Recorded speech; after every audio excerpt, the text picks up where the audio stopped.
What, ma'am? Okay. All right. Officer, she goes. She goes go. Please remove that woman, please. Yes, officer, please. You're removed. You're breaching protocol and disorder in the committee room. Activists. He never took anyone away. No. Officer, please remove her.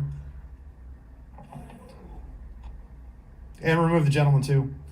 And I'm going to read a statement for the other folks in attendance. The committee welcomes the public to this meeting. We have people on both sides of the aisle. That not only up here, but in the audience, that have differing opinions.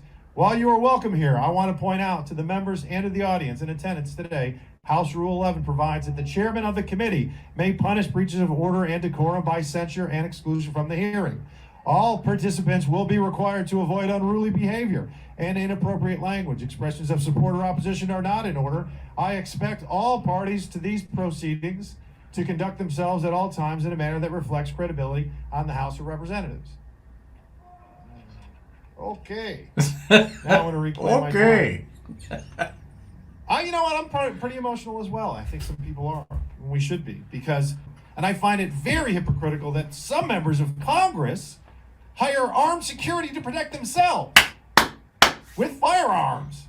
So firearms are okay if they protect them, but not other people. See, this is exactly what we have to avoid, which is some minority of folks trying to silence dissent. Dissent shouldn't be kryptonite. We should have a civil conversation. We should have a spirited exchange of ideas. Mr. Raskin and I do, and I really respect it because he's good and he firmly believes what he believes. I believe a lot of the time differing, but there's a decorum that should be adhered to. Is this an insurrection? So will they be held to the same, I don't want another January 6th. If they're trying to overthrow the government, they ought to be held to the same standard, but I think they're trying to express their... Whoa. Yeah. Stay in line, ass clown. Members out of line. Point of order, the gentleman's time has expired. Yeah, and here's a point of order. You weren't here to begin with. Ms. Jackson Lee went 4.5 minutes over. We said that I was going to take 1 additional minute, and Mr. Biggs was going to take 1 additional minute. Yeah. Show up on time, jackass. She went over by 4.5 minutes. Does the Capitol Police not do their jobs?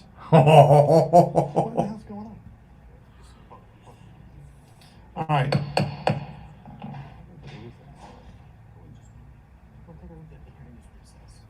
This hearing's recessed. Can we have this woman removed, please?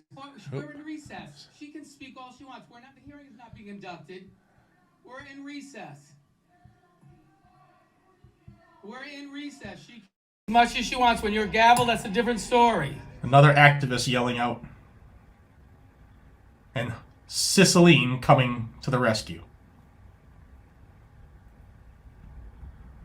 So, Cicelyne, Representative Cicelyne from Rhode Island, is causing this ruckus, no doubt in my mind.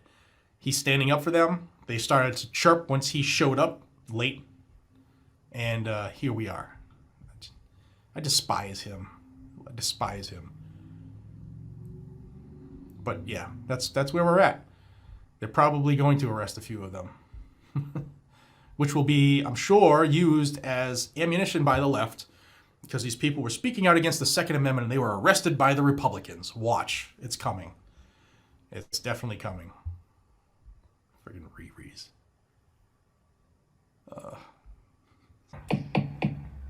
This proceeding's called to order. Just a quick note on what had transpired. There are House rules that govern proceedings. Unfortunately, we had some folks that were disruptive during the hearing. We asked Capitol Police to remove them. They were then removed. And then one decided to come back in while we were still gavelled in and disrupted the hearing. That's when we had a recess. Capitol Police was overwhelmed outside in the hallway, and now we're back in session. So I have 1 minute left, and this is what I want to talk about. Dissent is not kryptonite. It's the basis of this nation. I was on a city council, first elected office I had in 2009, and a woman came in. We used to give our citizens 5 minutes to speak, and she came in and told us how awful we were and enumerated the reasons as to why.